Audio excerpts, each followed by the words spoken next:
हरे कृष्ण नंद प्रिय नर्मदा माता जी दंडवत प्रणाम। शिला प्रभुपाद की जय, गुरु महाराज की जय, प्रीतिदास प्रभुपाद। हरे Krishna. Hare Krishna, Preeti Mataji, Dandavat Pranam. Please accept my below obeisances. All glories to Srila Prabhupada, all glories to Guru Maharaj. Thank you very much, Mataji, for joining the call. Hare Krishna. Hare Krishna. Hare Krishna, Mataji. हरे कृष्ण माता जी दंडवत प्रणाम। शिला प्रभुपाद की जय, गुरु महाराज की जय। This is Arvind Das from Chicago. Hare Krishna. Hare Krishna, Arvindaksha Prabhuji, Dandavat Pranam. Please accept my below obeisances. All glories to Srila Prabhupada, all glories to Guru Maharaj. Thank you very much, Prabhuji, for joining the call. Hare Krishna.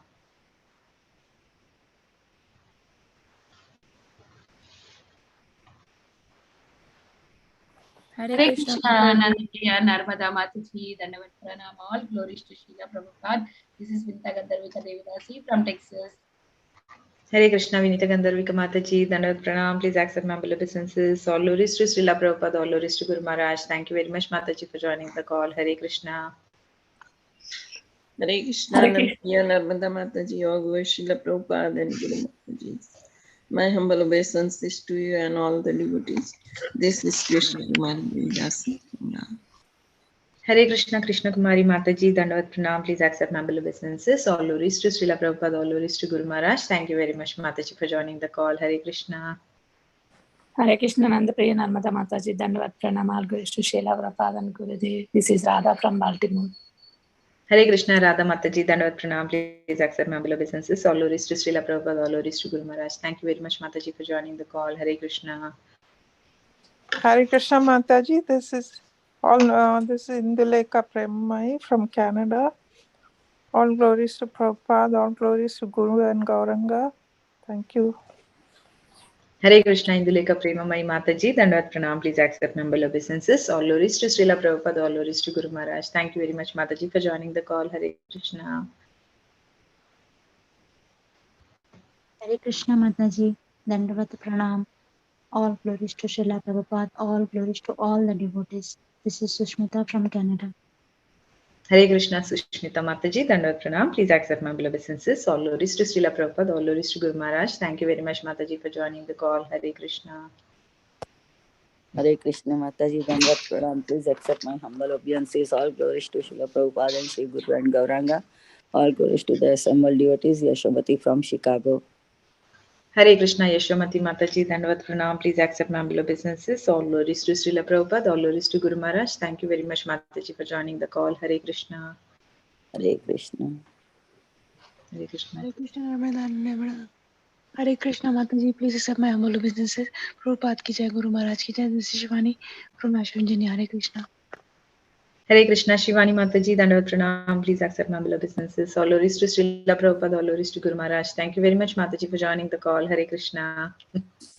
Hare Krishna, Nandapriya Narmada Mataji, Dandavat Pranam to you and all Vaishnava. Please accept my humble obeisances. Srila Prabhupada, Srila Gurudev ki jai. Vrinda.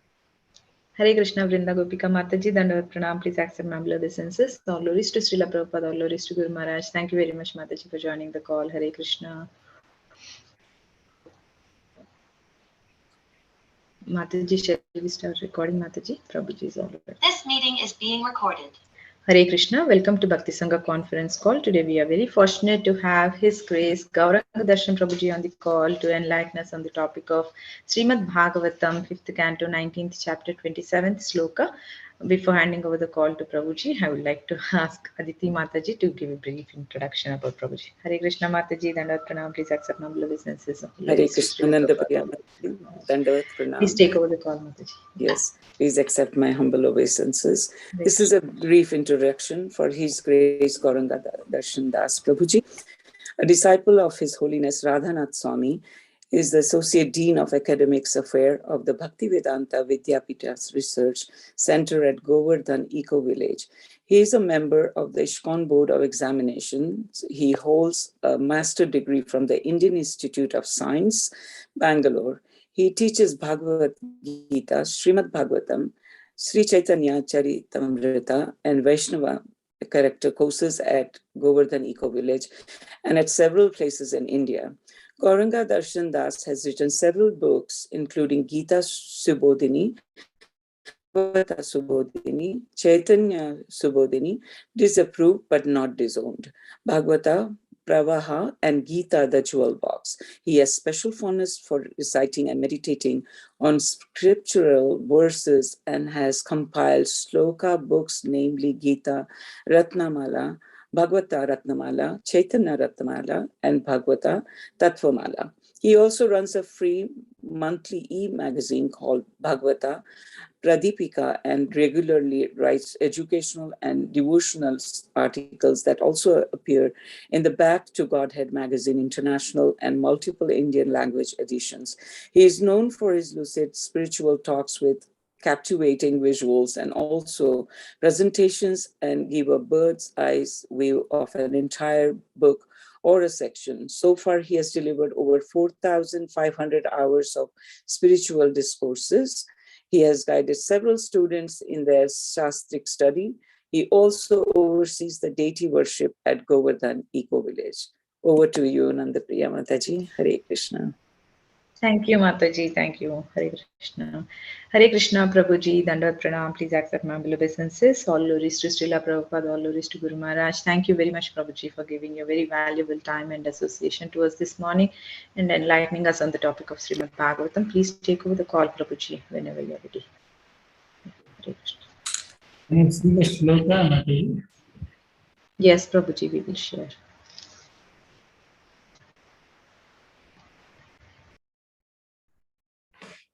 Hare Krishna. Om Namo Bhagavate Vasudevaya. Om Namo Bhagavate Vasudevaya. Om Namo Bhagavate Vasudevaya. Om Ajnanatimirandhasya Gnananjanashalakaya Chakshurunmilitam Yena Tasmai Shri Gurave Namaha. Shri Chaitanya Manobhishtam Sthapitam Yena Bhutale Swayam Rupa Kadamahyam Dadati Svapadantikam Vandeham Shri Guroh Shri Yutapadakkamalam Shri Gurun Vaishnavamscha Shri Rupam Sagrajata Sahagana Raghunathan Vitam Tam Sajivam Sadvaitam Savadhutam Parijana Sahitam Krishna Chaitanya Devam Shri Radha Krishna Pada Sahagana Lalita Shri Vishakhanvitam He Krishna Karuna Sindho Dinabandho Jagatpate Gopesha Gopika Kanta Radha Kanta Namostute Tapta Kanchana Gaurangi Radhe Vrindavaneshwari Vrishabhanu Sute Devi Pranamami Haripriye Vancha Kalpatarubhyascha Kripa Sindhubhya Evacha Patitanam Pavanebhyo Vaishnavebhyo Namo Namaha. Jai Shri Krishna Chaitanya Prabhu Nityananda Shri Advaita Gadadhara Shri Vasadi Gaura Bhakta Vrinda. Hare Krishna Krishna Krishna Hare Hare Hare Rama Rama Rama Hare Hare.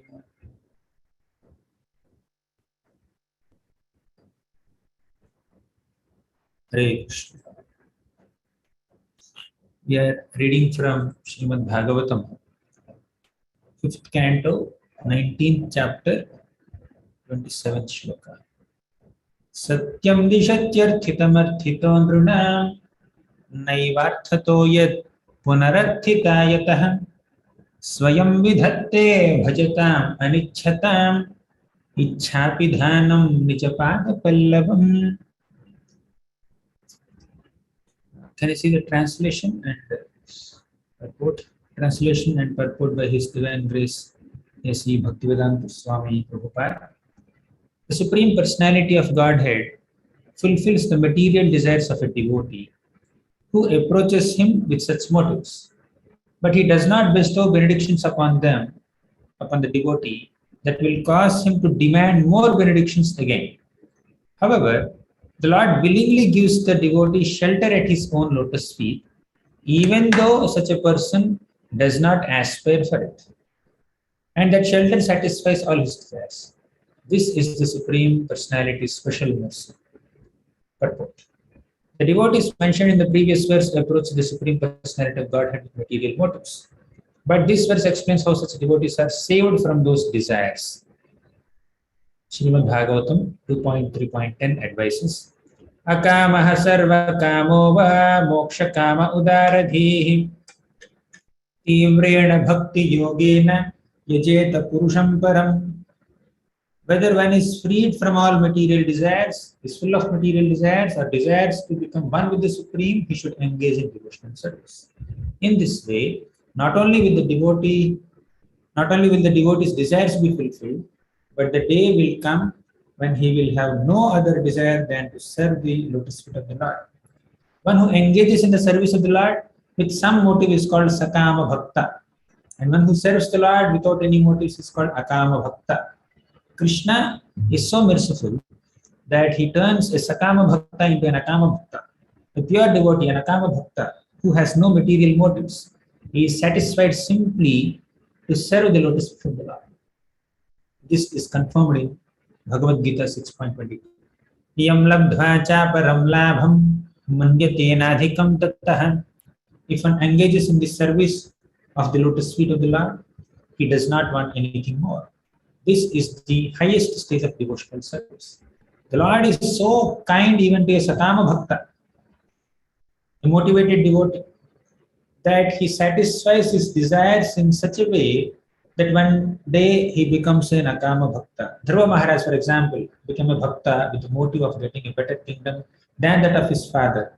But finally, he became an Akama Bhakta and said to the Lord, Swamin Kritarthosmi Varam Nayachi. My dear Lord, I am very satisfied simply to serve your lotus feet. I do not want any material benefits.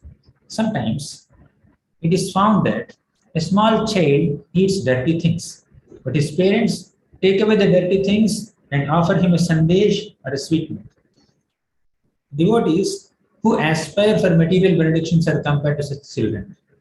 The Lord is so kind that he takes away their material desires and gives them the highest benediction. Therefore, even for material motives, one should not worship anyone other than the Supreme Personality of Godhead. One must fully engage himself in the devotional service of the Lord so that all his desires will be fulfilled and at the end he can go back to Godhead. This is explained in Chaitanya Charitamrita as follows. Anya Kami, a devotee may desire something other than service to the lotus feet of the Lord. Yadi kare Krishnera bhajan, but if he engages in Krishna service, na magiteha Krishna tare dena swacharan.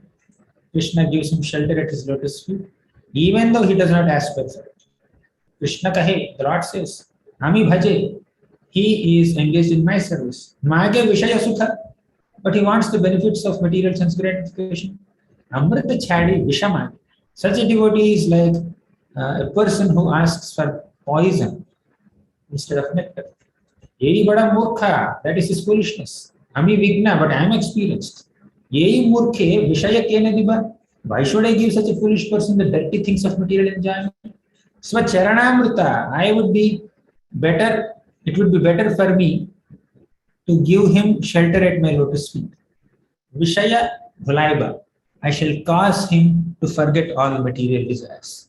Kamalagi Krishna bhaje, if one engages in the service of the Lord for sense gratification, paya Krishna rase, the result is that he ultimately gets a taste for serving the lotus feet of the Lord.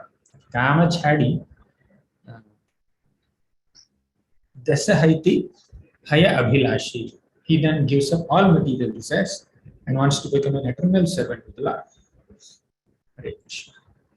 Very nice shloka. Very beautiful purport given by Prabhupada. Very elaborate purport. So basically the shloka says that a devotee sometimes may worship the Lord with an intention to get some material desires fulfilled.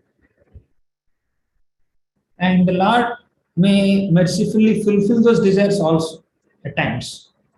However, he fulfills those desires in such a way that the devotee loses his taste uh, for those material boons, because even with material desire, if someone approaches the Lord will do the needful to give them the taste of bhakti and take away the taste for material things.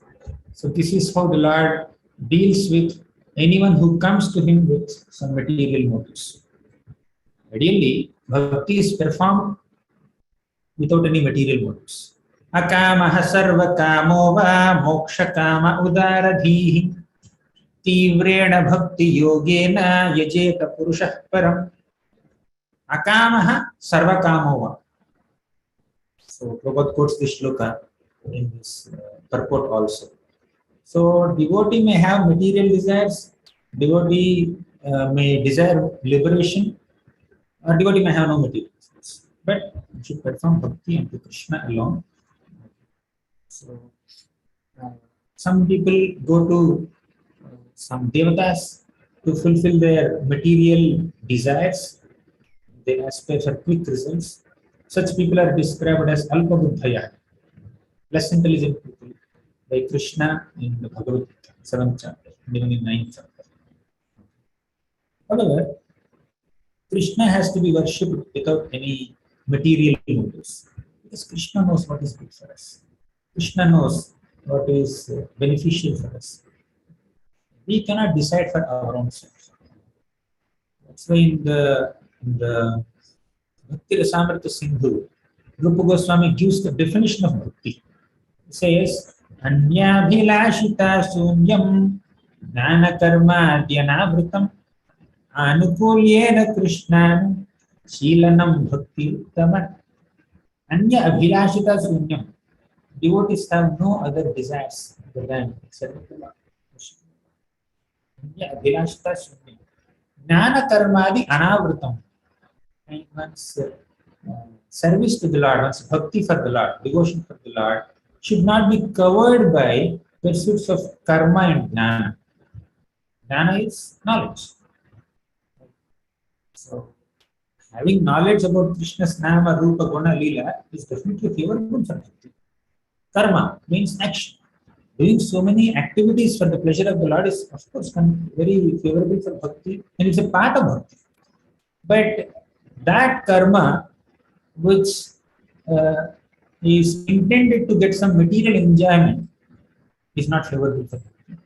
And that jnana, which is intended to get liberation from material world, that is also not favorable for bhakti. So bhakti should not be covered by our pursuits for karma and jnana. Jnana karmadi anavritam. So these are secondary characteristics. Not having material desires, not being covered by jnana and karma. What is the primary characteristic of bhakti? Anukulyena krishnanam shilanam bhakti uttama. So, anukulyena Krishna means one should perform bhakti with a favorable intention to please Krishna. That intention is pure. At the motive level, if you don't have any personal agendas or selfish desires or some concocted imaginary conceptions of enjoyment other than enjoying rendered service to the Lord. Anukulyena Krishna Anushīlanam Bhakti Uttama. Bhakti is done with Anukula intent, with a favorable intention. Sometimes one may end up in pleasing the Lord. Sometimes some activities may end up in pleasing the Supreme Lord without an intention to please the Lord.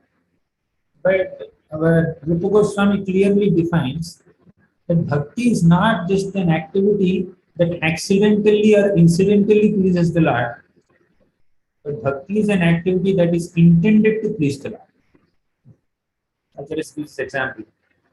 Chanura and Mushtika, they are the resellers of Kamsa, and they fought with Krishna.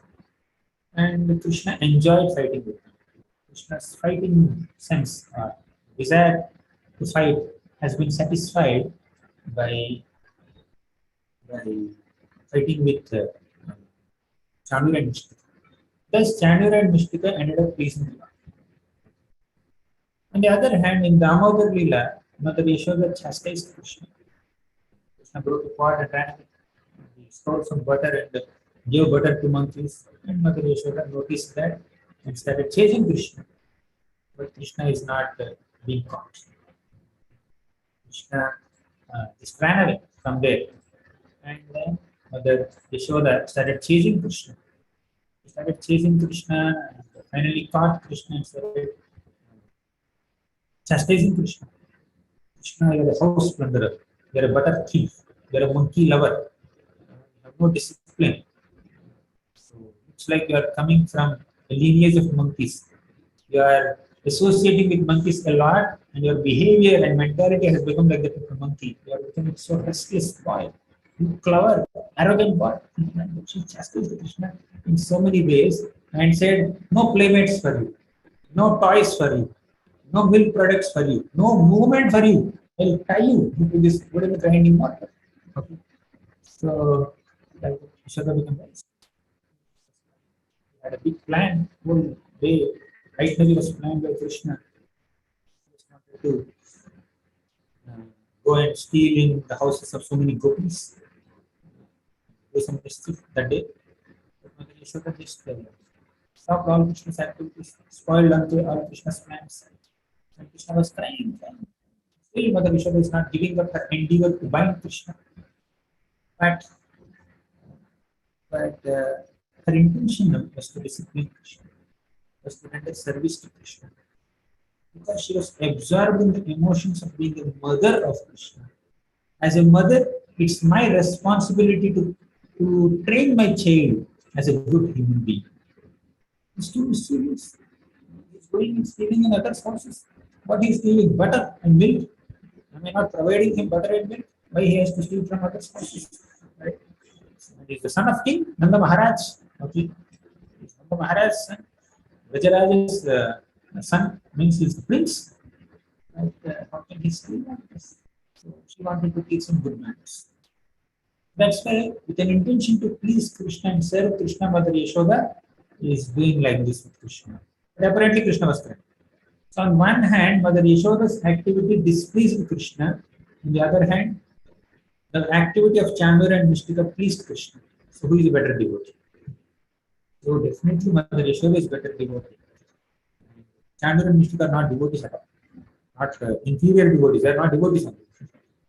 So what makes a devotee great is the intention. So Bhakti is not an activity that accidentally pleases Krishna, but intentionally pleases Krishna. If the voice is not clear, give me 1 minute.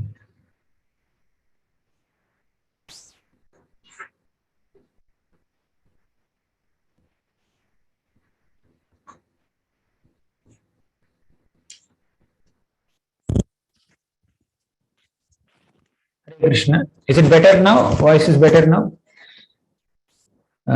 So Bhakti is not an activity that incidentally pleases Krishna, but it's an activity that is intended to please Krishna, right? So this is the nature of pure devotional service. Anukulyena Krishna Anushilana Bhakti Ruttama. So Bhakti has to be done in this way. And unmotivated bhakti is also mentioned and emphasized in the beginning of Srimad Bhagavatam, the popular shloka. Savai pumsam paro dharma yato bhakti radhokshaje ahaituki apratihata yayatma suprasidati. Savai pumsam paro dharma, the supreme occupation, the supreme duty of every single living being is to render service to Krishna. And that service has to be done without any motivations, without any interruptions. Ahaituki and apratihata bhakti. So whenever bhakti is devoid of any personal desires or material motives or some other personal agendas, and if bhakti is not with any irregularities or inconsistencies, and if there is a regularity in our bhakti, in our sadhana, then yayatma suprasidhati, that will completely satisfy the self. Devotee doesn't aspire to satisfy oneself. Devotee's aspiration is to satisfy Krishna. Okay. And that attempt and aspiration to satisfy Krishna is consistent, not intermittent.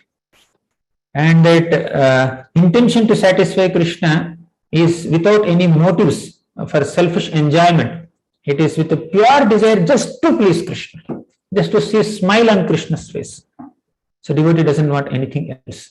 Mukhena lokarti harasmitena parispurat kundala manditena shonaitena dharabinda bhasa pratyarhayantam sunasena subhrava. Mukhena loka arti harasmitena. When a devotee does a lot of hard work and renders service to Krishna and undergoes a lot of difficulties in his service to Krishna and comes in front of Krishna, and Krishna just smiles. Seeing that smile, devotees, he forgets all pains. All difficulties are completely forgotten and ignored. Just to see that smile on Krishna's face, it's worth undergoing so much of difficulty. So, like Madhavendra Puri, just aspire to see smile on Krishna's face. When will Krishna smile? When he is pleased with our attitude. Not necessarily with the magnitude of our service, but with the attitude of our service. So attitude of our service pleases Krishna more than magnitude of our service. And if you have attitude, magnitude will generally follow. Okay. So this is what is emphasized in our Shastras, in Bhagavatam. Ahituki apratihata yayatma suprasidhati. So devotee doesn't have to endeavor separately to please oneself. A devotee just endeavors to please Krishna. In that attempt to please Krishna, one automatically derives pleasure. That's the nature of activity. The activity itself is like that. Devotional activity, by nature, has an innate setting in it. It's programmed that it is supposed to please the devotee who renders service. So there is no other confusion in it. So just like material world is compared to a salt mine. Wherever you go into salt mine, you will only find salt. Just because you entered salt mine, you will scratch, okay, in that corner, I will just scratch and maybe some sugar may fall off. Okay, color seems same, you get allured. So maybe some sugar may come, maybe here some kadi shakar may come, maybe here some gulab jamun juice may come, okay, maybe some rasmalai milk may come. No, nothing will come. Salt mine means only salt. That is material world. Similarly, devotional service of Krishna means bhakti, performance of devotional service to Krishna. If it is done without any motives and without any interruptions, it is supposed to please the heart. So bhakti cannot dissatisfy the soul if it is done in proper spirit. Whenever we are feeling some dissatisfaction in devotional service, we need to go back and check two things. Number one, is my bhakti ahaituki? Number two, is my bhakti apratihata? Two things. Okay. So, am I performing bhakti without any motives? Am I performing bhakti consistently without any irregularities? When these two conditions are there, then satisfaction guaranteed. But we don't derive satisfaction sometimes in bhakti when we don't have pure motives, when we don't have consistency in service. Today I feel like serving, tomorrow I feel like sleeping. Today I feel like chanting or reading or hearing Bhagavatam, tomorrow break बहुत हो गया सुन के. Just I have heard a lot, I have chanted a lot. Every day 16 rounds, too much. Okay, I'll take some break. So when that kind of inconsistency is there in sadhana, then one cannot derive satisfaction. So that's these two things, inconsistency and ill motivations, are the two sources of dissatisfaction in devotional service. Of course, that kind of pure consistency and pure motives will manifest at a very advanced stage of devotional service. But as much as possible, we should try to be consistent and have pure motives, right? Then satisfaction will come. So now, this is the definition. But here in this shloka, in this current shloka, 5.19.27, whatever shloka, Satyam, that shloka, there Bhagavatam says that even if somebody approaches Krishna with an impure motive, Krishna is kind enough to purify those motives. That's why whatever may be your motive, come to Krishna only. Don't go to anyone else. Okay. That's why Anukulyena Krishna Anushilam. In the definition of Bhakti, Uttama Bhakti, Krishna word also is there. Otherwise, people may think that, okay, this is the Bhakti, I can use this format for any person. I will do Bhakti of so and so Devata, so and so person, so and so Baba, so and so this. So, no, it's Krishna Anushilanam. So, one has to perform devotional service unto Krishna with this mentality, then automatically satisfaction will come. Okay. So, but this shloka says, even if somebody approaches the Lord with material motives, with some kind of personal desires, material desires, still the Lord is kind enough to purify that soul from all those material motives and bestow the real pleasure of bhakti. And sure enough, Prabhupada also gives the example of Dhruva Maharaj. Dhruva. So Dhruva worshipped the Lord with a motive to attain a kingdom which is superior to his father's kingdom, just because he was not allowed to sit on father's lap or father's throne, and just because he was chastised by his stepmother Suruchi, who insulted him, which is inappropriate definitely. But because of his Kshatriya spirit, he kind of reacted to it very heavily, and he just left that place, left the palace, and wanted to worship the Lord. He came to the Lord with sakama tendencies, with a tendency to get some material benefit.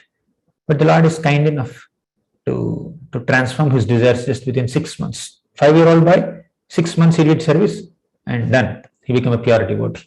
Swamin kritarthosmi varam nayache. Prabhupada quotes that line, it seems. I forgot. So Prabhupada quotes that line. Swamin kritarthosmi varam nayache. I don't want any benediction.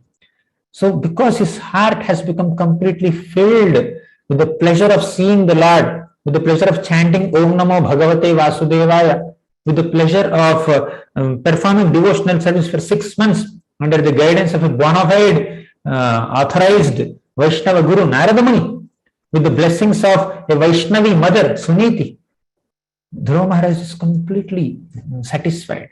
So in comparison to this satisfaction, all the other possible boons are of no use for a devotee.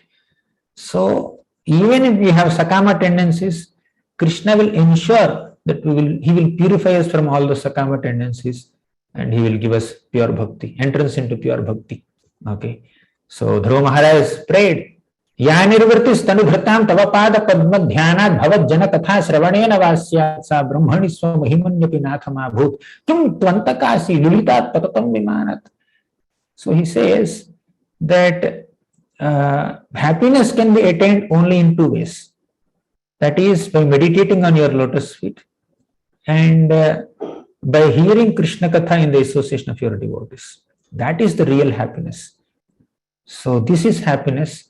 And in comparison to this happiness, the happiness of liberation and happiness of entering heaven, they are insignificant.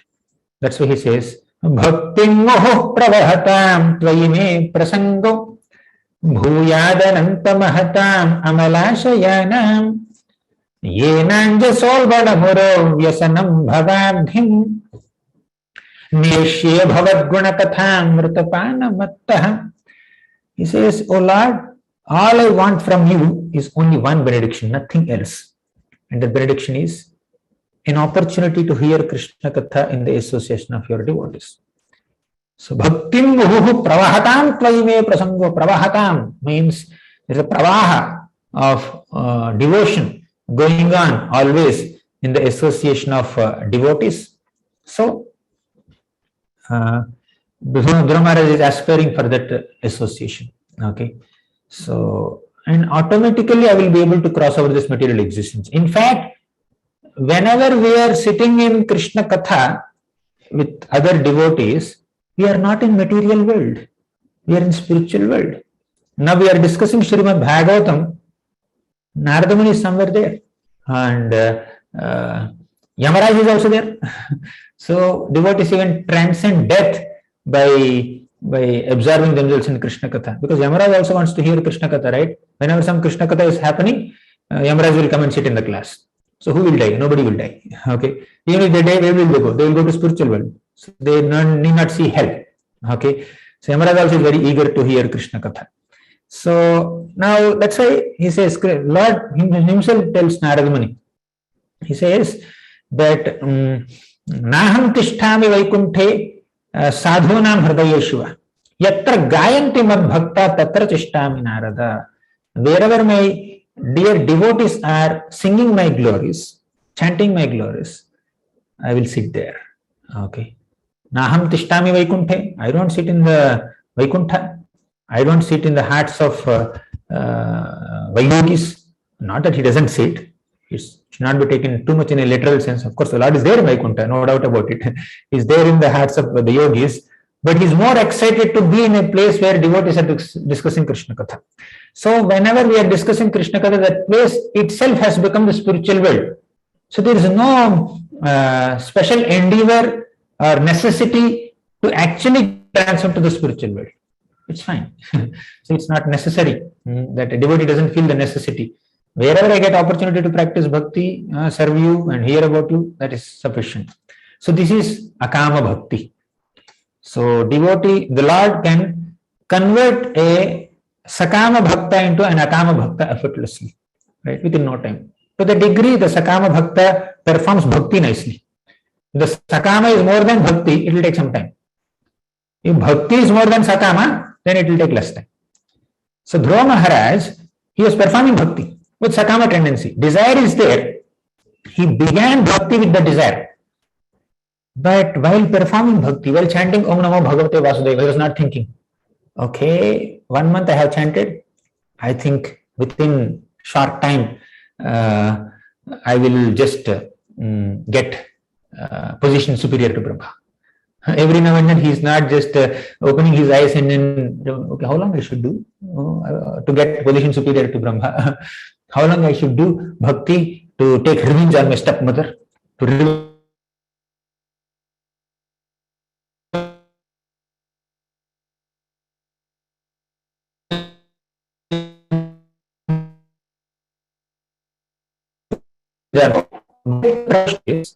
to the degree we are absorbed, to that degree we forget our material desires.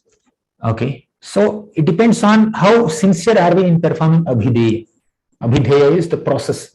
Process has to be taken very sincerely. So without sincerity in execution of process, purification of desires will not happen so easily. Even after practicing bhakti for several years, still some lingering material desires continue to exist in the heart of a devotee because the process is not being followed consistently. It is not apratihata bhakti, it is pratihata bhakti. Okay.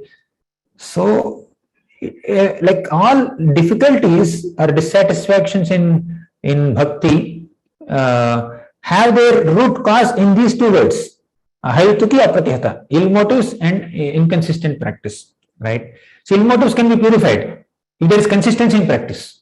Right. So, although it is not ahayutuki bhakti, it is hayutuki bhakti, but if bhakti is apratihata, if you are consistently performing bhakti, okay, gradually the meditation on the ill motives or material motives will reduce. So, Dhruva Maharaj his abhidaya was completely perfect, right? So, slowly his desire for attaining a position superior to Brahma got slackened and completely got disappeared only. After the Lord appeared and he reminded him, oh, this is what you prayed for, this is what you wanted. So really, I forgot that. I completely forgot what was my desire in beginning bhakti. I got so absorbed in bhakti that I forgot my material desires. Okay. So he did not ask for it, but the Lord gave. Anyways, you desire it, you take it. I have another plan for it. If I don't give you, people will not trust me that I will not fulfill material desires. At least for material desires, they will come to me so that I will purify them of all material desires and give them Krishna bhakti. Okay. So that is what is the way the Lord deals with Sakama Bhaktas. So Sakama Bhaktas are of 4 types. In the 7th chapter Bhagavad Gita, 4 types of Sakama Bhaktas are discussed. 1, Artha Bhakta, 7.16. I think we recently discussed in our Gita classes. So one is Artha Bhakta. Chaturvidha bhajante mam janaha sukritin arjuna arto jignasur-artharthi gnani cha bharatarshabha. Out of these four types of people, Artha means one who seeks relief from distress. Then Jignasu, inquisitive devotee, curious devotee. Okay. Then Artharthi, one who desires money, wealth. Then fourth is Gnani. Gnani is not a Sakama Bhakta. So first three categories are Sakama Bhaktas. Okay. And there is another Sakama Bhakta. He is a Mokshakami Bhakta. He desires moksha, liberation. So there are the four types of Sakama Bhaktas discussed in the 7th chapter of Bhagavad Gita. So all these four types of Sakama Bhaktas can become pure devotees of Krishna to the degree they associate with pure devotees. Okay. So the association of pure devotees will make impure devotees or whatever, motivated devotees, materially motivated devotees into pure devotees. Right. So the transition is made possible by Lord's mercy and by the intervention of a devotee. So without the Lord's sanction, without the assistance of a devotee, one's motives cannot be purified. So in the association of devotees, if we hear Krishna Katha, our motives will be purified.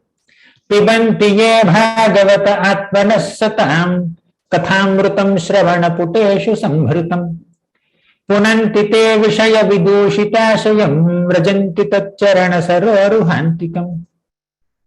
Pibanti ye bhagavata atmanas satam. We should hear Bhagavatam. We should drink the nectar of Bhagavatam with our ear holes. Kathamrutam shravana puteshu sambhritam. When we allow the nectar of Krishna Katha to enter our ear holes, then what will happen? Punantite vishaya vidushita ashayam. Punantite means purification. Okay. Vishaya vidushita ashayam. So ashayam means aspiration or desire. Vidushita means contaminated. Dushita means contaminated, right? So Punantite Vishaya Vidushita Ashayam means in this material world, our aspirations, our desires are contaminated, right? By what? Vishaya, by desires for sense objects, right? Our aspirations are contaminated by matter, by Maya, by Vishayas, sense objects. Punantite, those impure desires are purified by hearing Bhagavatam. So, by sticking to the process of bhakti, we may begin bhakti with any motive, with any background, but by sticking to the process of bhakti, by sticking to the association of devotees, by performing devotional service to Krishna in the Sangha of devotees, bhaktas, automatically our ill motives are purified. Whatever impurities are there within the hearts are purified, because devotees help us to remember Krishna. Okay. By remembering Krishna, anything impure will become purified. That's why this shloka comes every time we chant the shloka before Manasa Puja, before deity worship. So, apavitra pavitrova sarvavasthangatoppiva yaha smaret pundarikaksham sabahyabhyantara suchihi. So, whatever is apavitra can become pavitra. That can be any material thing or our motive also. If our motives are apavitra, inauspicious or impure, they can become pavitra by remembering Krishna. Sarvavasthangatoppiva yaha smaret pundarikaksham sabahyabhyantara suchihi. By remembering Krishna, lotus-eyed Krishna, our inside and our outside is completely purified. Internally and externally will become fully purified. So Dhruva Maharaj is that kind of devotee.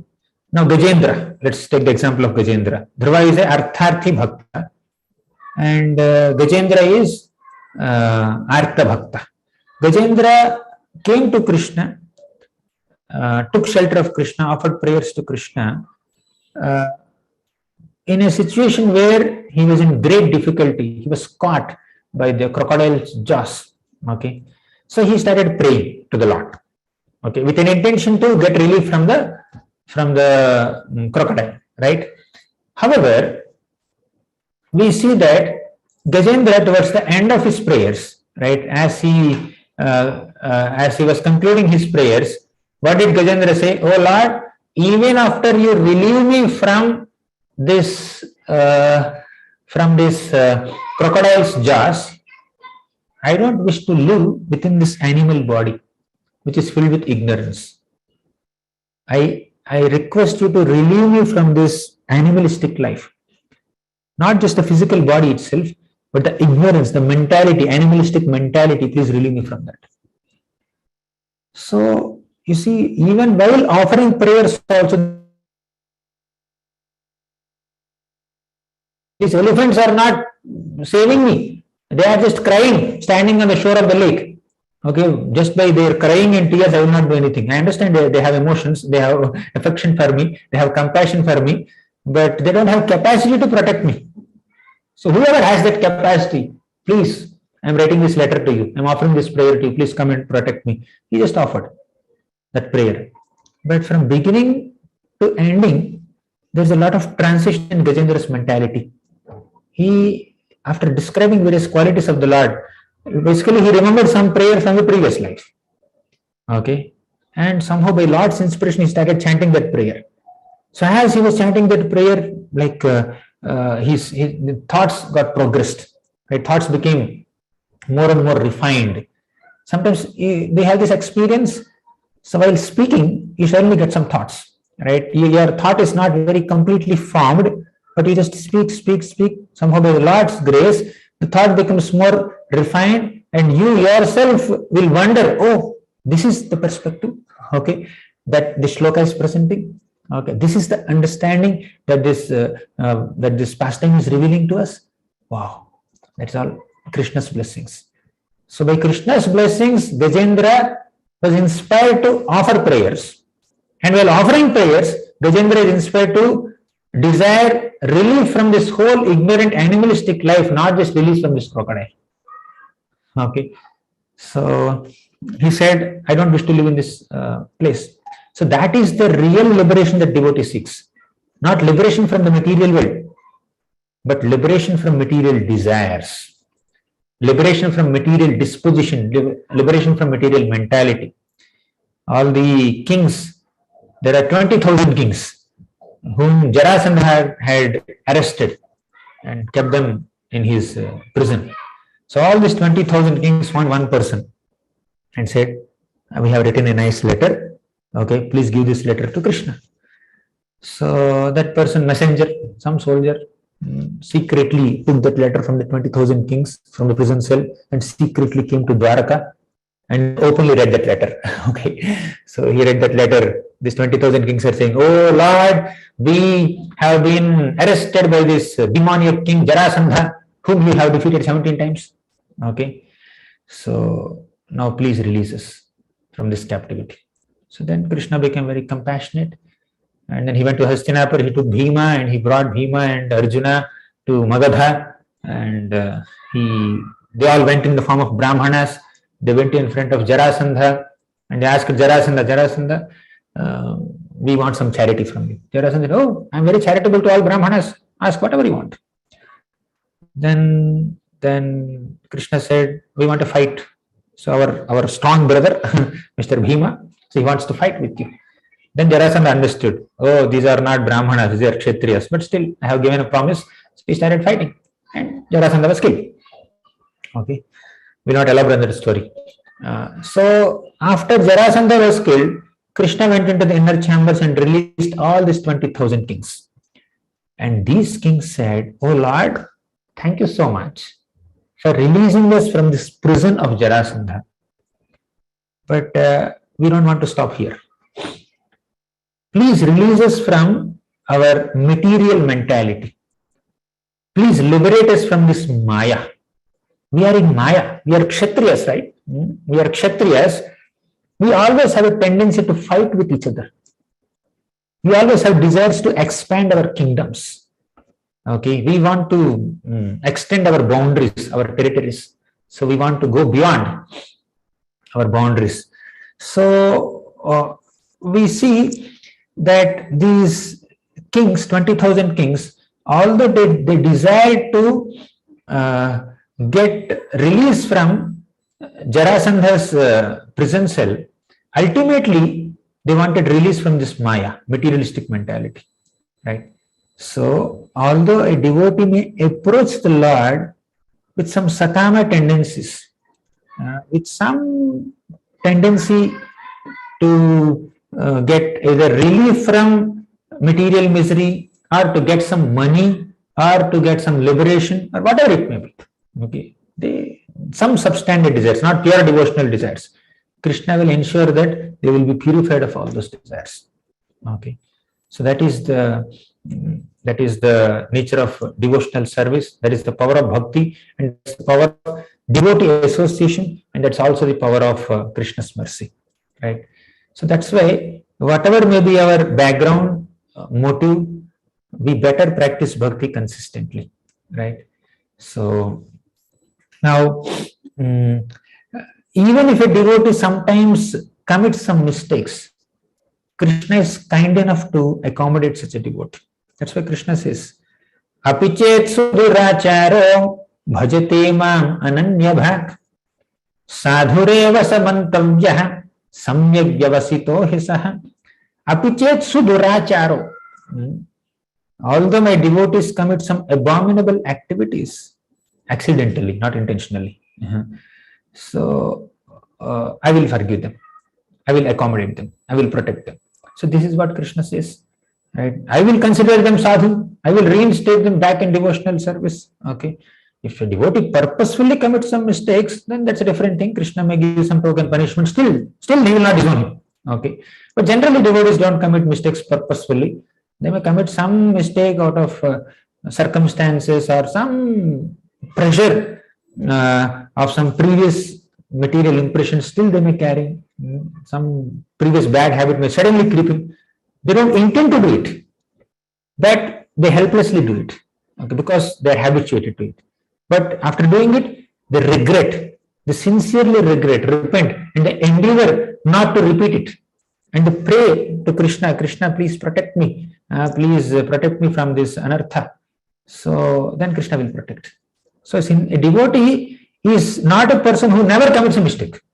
A sadhaka, a bona fide sadhaka devotee or a practitioner of bhakti yoga is not a person who never commits a mistake.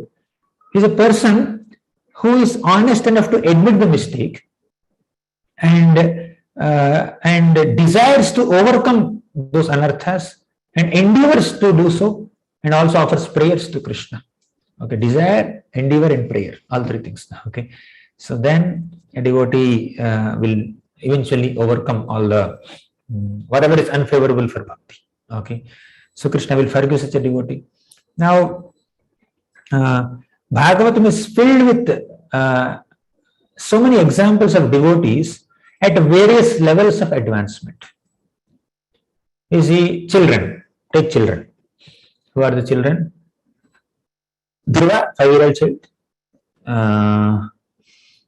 Prahalad, 5-year-old child. Narada Muni in his previous life, as the son of a maid servant, he is also 5-year-old child. Okay.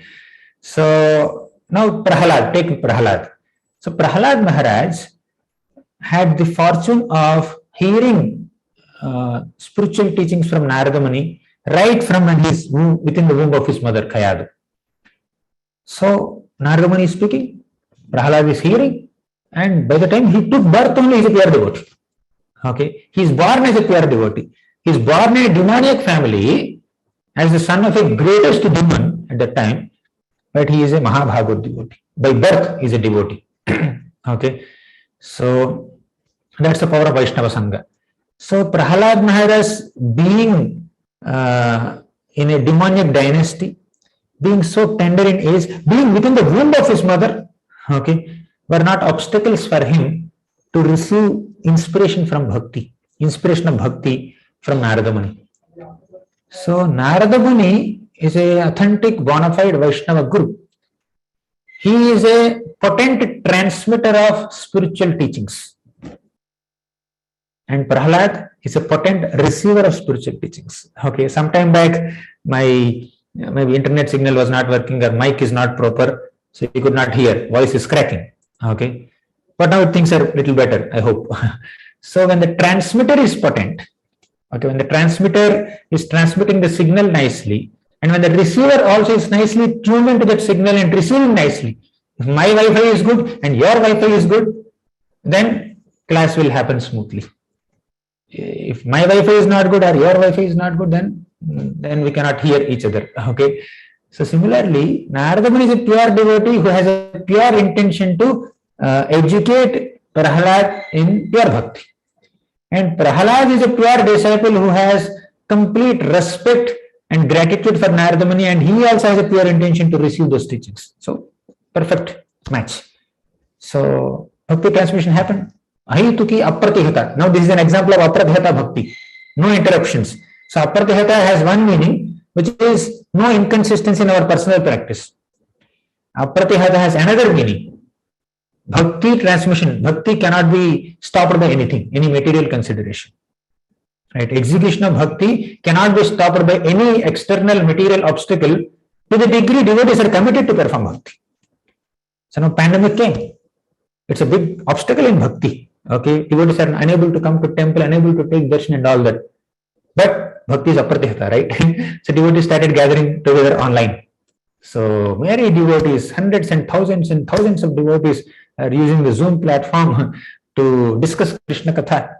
And in fact, more Krishna Katha has happened in the last 2 years. Many devotees nourished themselves with more Krishna Katha and spoke more Krishna Katha more than the previous years also. Some devotees had this experience. So, bhakti is apratihata. No material obstacle can obstruct absorption in bhakti to the degree devotee is committed to the process of bhakti. So, externally there may be hundreds of calamities, hundreds of difficulties or obstacles that Maya might place. There may be adhyatmika kleshas, adi daivika kleshas, adi bhautika kleshas. Somebody's health may not support. Sometimes he will sleep and chant. He has some fever, he is unable to do anything. He is unable to do any service to Krishna.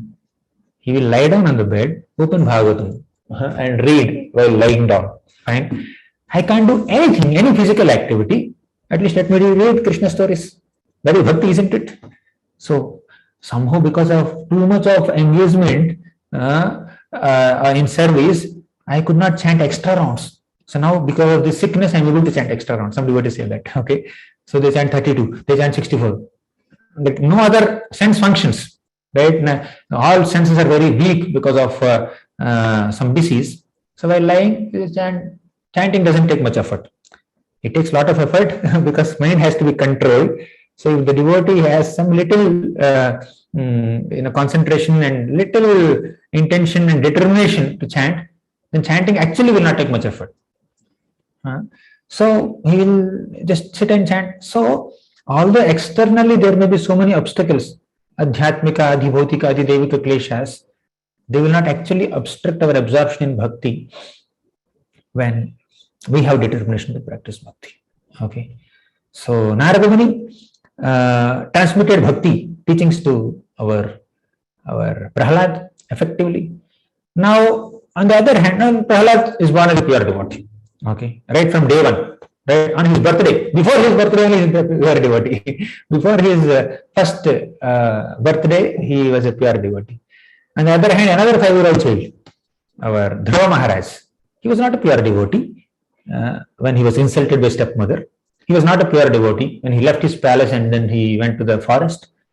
But potentially he is a pure devotee. Okay. Within 6 months he became a pure devotee. So one is Akama Bhakta, second is Sakama Bhakta.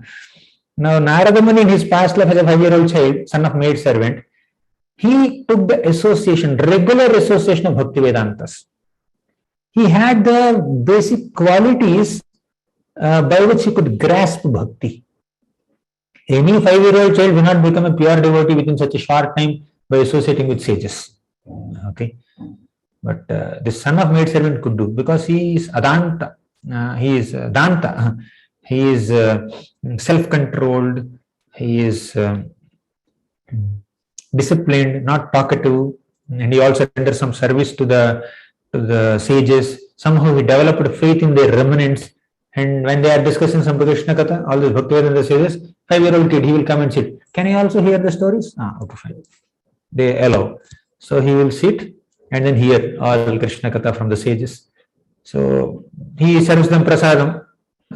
Then something is left. Can I eat this? I eat this. So by eating their remnants, by hearing Krishna Katha, he passed through all the stages of bhakti, from Shraddha, Sadhu Sangha, Bhajana Kriya, Anartha Nivritti. Then he went to Prema level. And he got the darshan of the Lord also. And the next body, he became Narada Muni, and he became the guru of so many pure devotees. Right?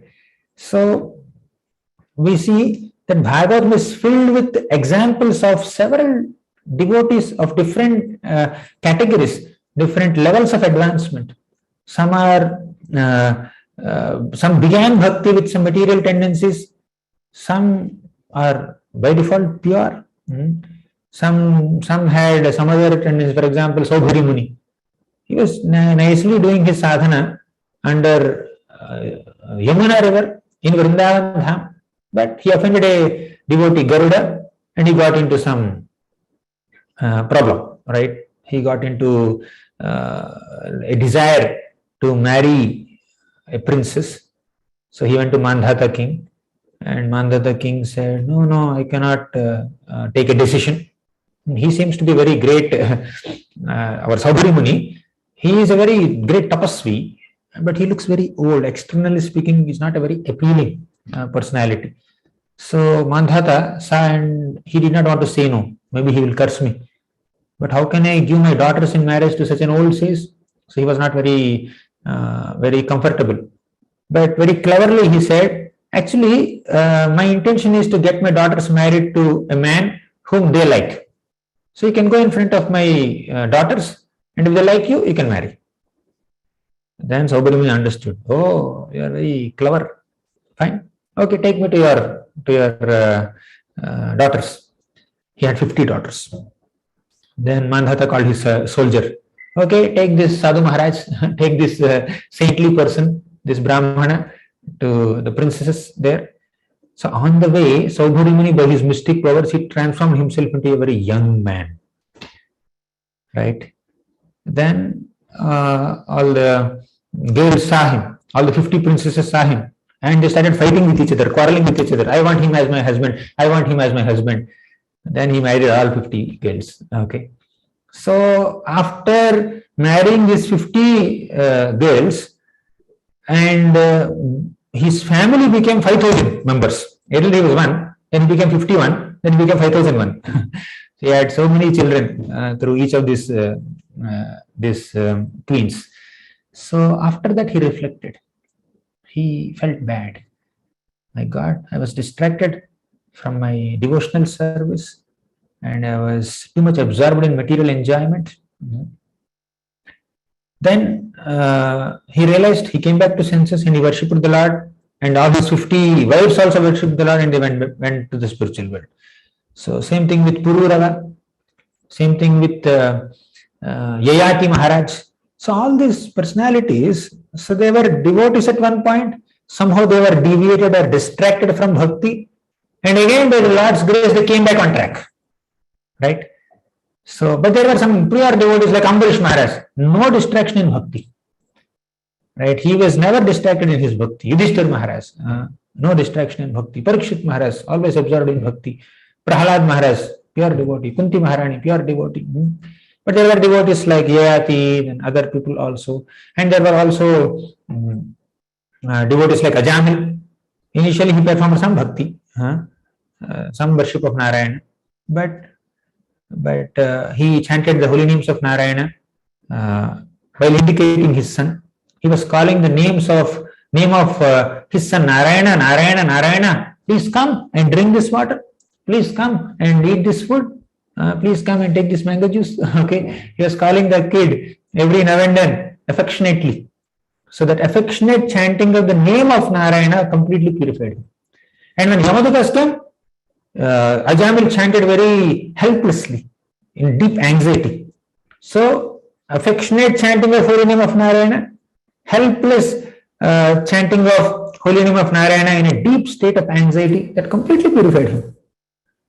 And he was given a second chance to perform bhakti at Haridwar.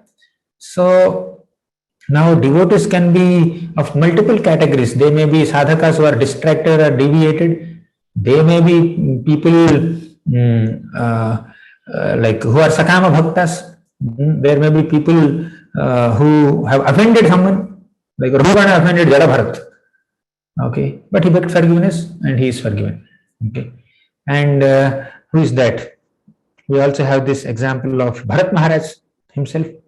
Right, he got distracted from bhakti because of his undue compassion, misplaced compassion on a deer, and he became a deer in the next life.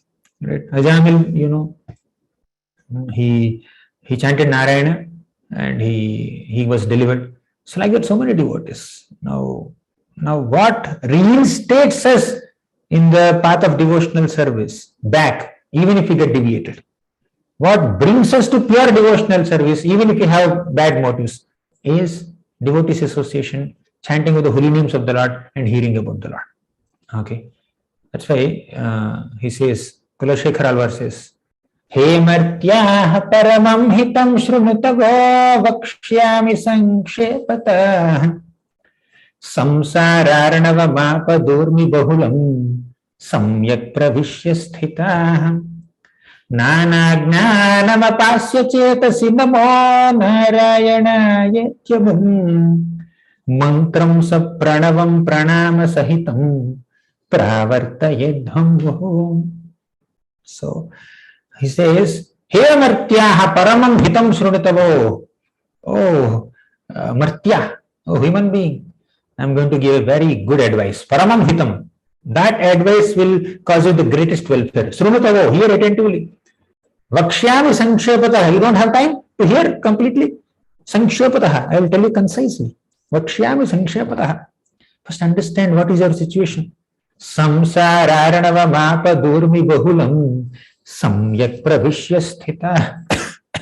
You have entered so deep into this samsara sagar, into this deep ocean of material existence. Samyak pravishya sthita. And apadurmi bahulam, there are so many waves of this material ocean. They are compared to different calamities, different difficulties, miseries. Right? You have entered and you are suffering threefold miseries. So my advice will take you out of those miseries. What is that advice? Nana gnanamapasya chetasi namo narayanaye. Keep aside all your concocted methodologies to come out of this material existence, or keep aside all your plans to resolve material difficulties by your material solutions. So people experience material problems and they search for material solutions.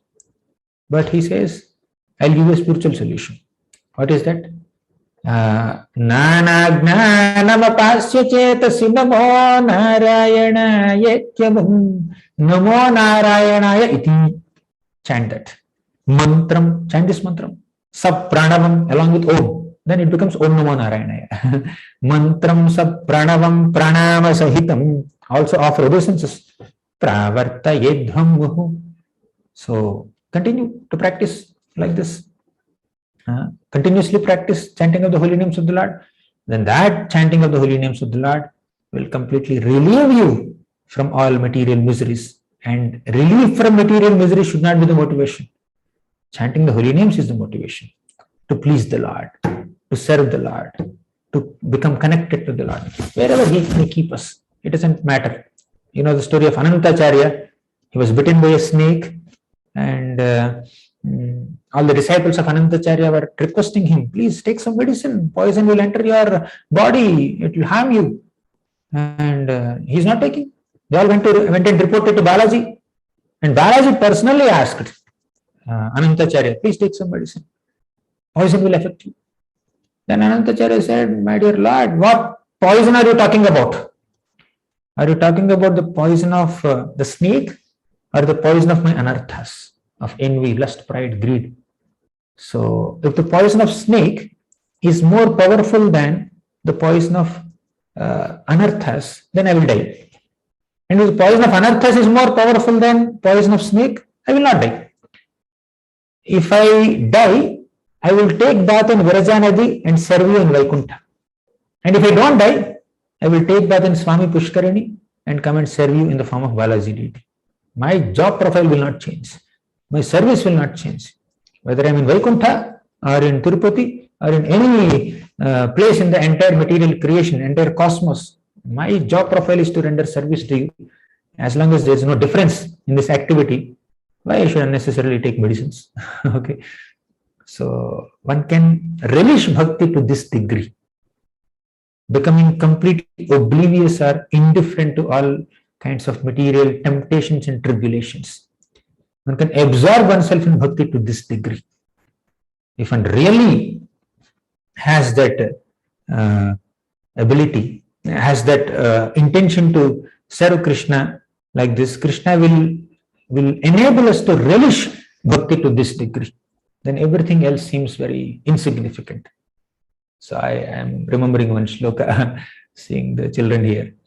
So, Tvad bhakta saritam patim chulutavad khadyotavad bhaskaram merum pashyati loshtravat kimaparam bhumi patim bhrutyavat chintaratna chayam shilasakalavat kalpadrumam kashthavat samsaram trunarashivat kimaparam deham nijam bharavat.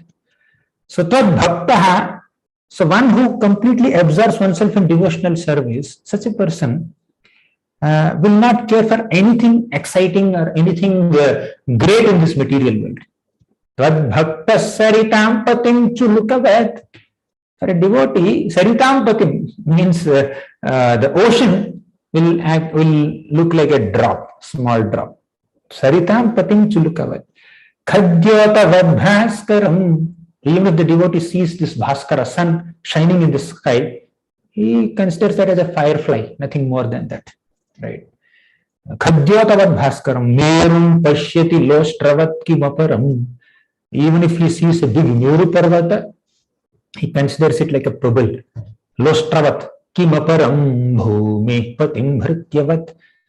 Even the position of a great king seems like the position of a servant, bhrutyavat, for such a devotee.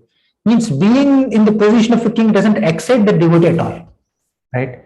Chintaratna chayam shilasa kalavat kalpadrumam kashthavat. So Chintaratnam, even if you give Chintaratnam or Chintamani to such a devotee, he will consider them as small stones and pebbles, nothing more than that, right? Doesn't get excited with that. Kalpadrumam kashthavat. Even if you put a big kalpavruksha in his hands, this kalpavruksha will fulfill all your desires. Because he is relishing bhakti, he has no sakama now. For sakama bhaktas, if you give kalpavruksha, they will feel happy. Right? If the sakama tendencies are there, sakama karmis, not sakama bhakta, sakama karmis. So they will see kalpavruksha and they get excited. But a devotee doesn't get excited. Kalpadruvam kashthavat. Kashta means a piece of wood. So for them it's like a piece of wood. Samsaram trunarashivat kimaparam deham nijam bharavat. So he says that samsaram trunarashivat, all the exciting things in this entire samsara, material existence, that are source of happiness to a materialistic person. Actually they are source of distress, but these people will think that it is source of happiness. That is like a tranarashivat. Tranarashi means a pile of grasses. Seeing pile of grasses, cows get excited, animals get excited, human devotees will not get excited. So you are seeing a lump of grass, we don't feel like eating, right? So then deham nijam bharavat. One's own deha means body will be like a big burden for a devotee, while it is a source of pleasure for so many materialistic people. So one can relish the process of bhakti to this degree by disregarding everything material. But unfortunately, sometimes we have sakama tendencies, materialistic desires. But even if we have material desires, and when we go to Krishna, then Krishna will ensure that material desires will go and we will stick to Krishna only, right? He will give taste of bhakti to all of us. So Prabhupada quotes at Madhya Leela Shloka. So with this we will conclude. It's 5:58 now. Thank you very much. Granthara Srimad Bhagavatam ki jai, Srila Prabhupada ki jai.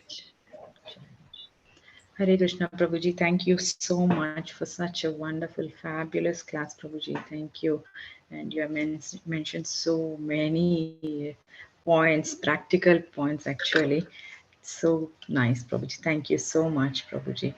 And devotees, Mataji, Anuradha Mataji, please go ahead with your question, Mataji. Hare Krishna, Prabhuji, please accept my humble obeisances. All glories to Srila Prabhupada. Very beautiful class, Prabhu. So I have two questions. First one is very basic question, but I always get stuck with it.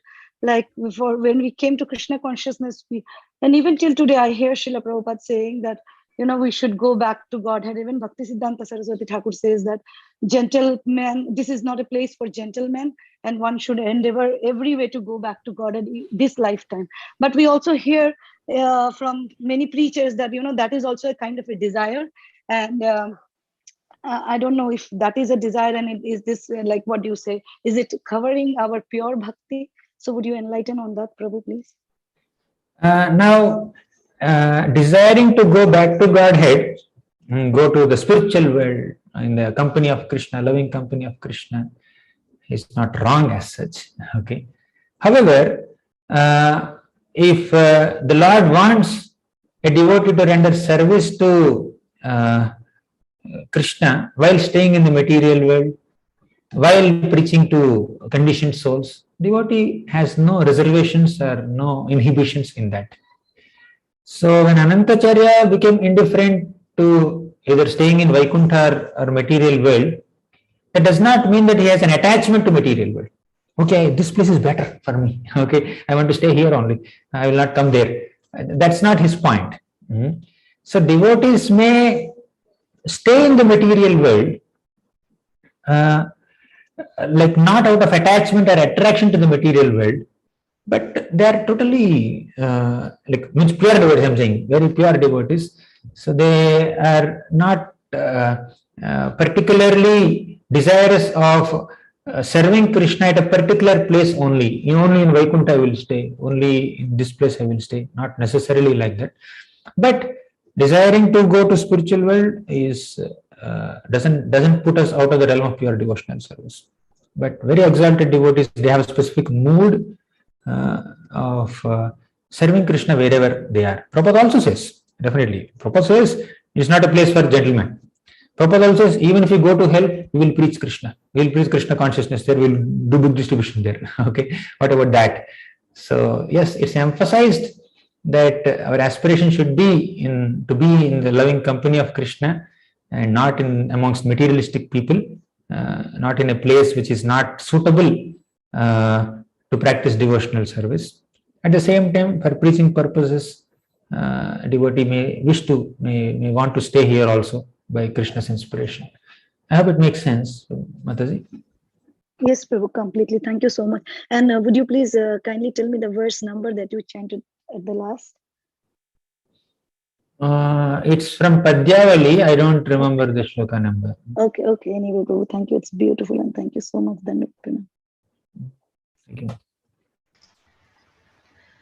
Hare Krishna. Mataji, please. Okay, thank you, Mataji. Hare Krishna, Prabhuji. Please accept my humble obeisances. All glories to Srila Prabhupada. Such a beautiful verse, and your class was just so beautiful. It's so inspiring and also such a relief to be reminded of this as sadhakas. I mean, I can speak for myself. I certainly still have desires that I want to go away, and I try to make them go away, and sometimes they're not so easy. So I really appreciate it.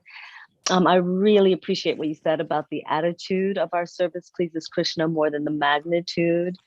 And a devotee does not have to endeavor to please the self. Pleasure comes along naturally. And the desire and endeavor and prayer to overcome our anarchas will guarantee success, and Krishna will provide. So I just wanted to thank you for the class. It's one of my favorite classes already that I've heard in a long time. So I will be watching it over and over again for inspiration and as a reminder. And so many beautiful examples, the way that you recited the pastimes, specifically speaking to the point of the verse that Krishna, absolutely guarantees that even if we come to him with other desires in our hearts, he will still lead us to pure bhakti. So thank you so very much for your service, Prabhuji. I'm so grateful. Hare Krishna. Thank you, Mataji, for your encouraging words and blessings. Hare Krishna. Thank you, Tiffany Mataji, for so many beautiful words. Are there any further questions for Prabhuji?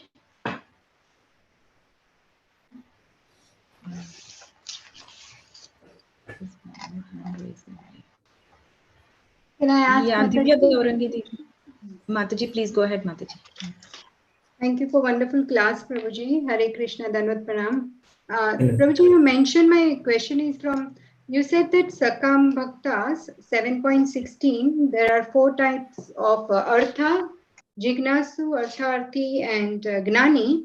But then the Sakam Bhakta is Mokshakami also. So is there any reason why he is mentioned separately, Prabhuji, in 7.29 words? That's fine. Krishna chose that sequence. But amongst these 4 categories of Sukritinas, Artha, Jignasu, Artharthi, Gnani is on a much higher level. And Gnani pleases Krishna and he has more devotion to Krishna. Okay, that's why he is not a Sakama Bhakta. As such, he doesn't have any material desires. Although he is not yet completely pure, he will become pure. He doesn't have material desires. So, but they are Sukritinas. His tendency for Gnana is because of some heaps of pious activities that he has done in the past. Right? So, he is coming under the Sukritina category, not a Sakama category. Okay, but they are put together, right, Prabhuji, and Mokshakami separately, so it's a little bit confusing. Nothing to get confused. So Krishna kept these 4 are Sukritinas. Okay, see from that perspective only. Acharya gives some extra insights. Thank you, Prabhuji. Hare Krishna. Hare Krishna. Thank you, Mataji. Any other question or comment? Yeah, I think there are. Gaurangi Mataji, please go ahead with your question. Hare Krishna Prabhu. Yeah, I just had a little question about Prahlad Maharaj, because I think you referred to him as an Akama Bhakta. So I'm remembering this story of his past life where I think he like accidentally fasted on Ekadashi. You know, he was in a temple with some woman, right? And then he was blessed, I think, to take birth, or have his conception in the womb of Hiranyakashipu's mother. And so I'm just wondering, I mean, Hiranyakashipu's wife, mother, oh my God. And so I'm just wondering, from such a previous birth, how is it that we could call him a pure devotee from the beginning? The pure devotion came because of Narada Muni's influence. Narada Muni trained him when he was within the womb of his mother. Mm-hmm. Narada Muni gave him the teachings of devotional service. Right. Okay, yeah. Yeah, yes, I realize that that's what happened in the womb, but before he entered that womb, he was certainly whatever may be the background, someone can become a pure devotee in the association of pure devotees. Mm-hmm. Now, he has that receptivity, whatever may be his background, but he was sincerely receiving the teachings. Now, Prahlad, when he came out of the womb, he started giving his bhakti teachings to Hiranyakashipu. He did not listen, but he gave bhakti teachings to all the schoolmates, all the kids of other demons. They took the teaching seriously. So, when whatever may be one's background, if one can grasp the teachings of a pure devotee and values the association of a pure devotee, they can also become pure. Although not only Prahlad, his association, 5-year-old child's association, made so many other devotees, other demoniac children also become devotees. They started doing Harinam Sankirtan along with him. Yeah. Okay, Prabhu. Thank you. Thank you. We'll conclude here. It's 6:10. Yeah, sure, Prabhuji. I think there are no more questions. Thank you very much, Prabhuji, for your very enlightening class today, and we are very grateful to you. We look forward for your association again in the future. And let's pay our obeisances to Prabhuji and all the devotees. Vancha kalpatarubhyascha kripa sindhubhyeva cha patitanam pavanebhyo vaishnavebhyo namo namo. Raj Srimad Bhagavatam ki jai, Srila Prabhupada ki jai, Gauranga Darshan Prabhuji ki jai. Jai. Hare Krishna. Thank you for such an Hare amazing Krishna Prabhuji, class. thank you. Hare Krishna Radhe Mataji. Radhe. Hare Krishna. Prabhuji. Radhe Wonderful Radhe. class. Radhe. Thank Thank you so much, you. Prabhuji. Thank Radhe you. Radhe. Thank you. Radhe Radhe. Hare Hare Krishna, everyone. Thank you so much for joining today's class. We'll meet again tomorrow.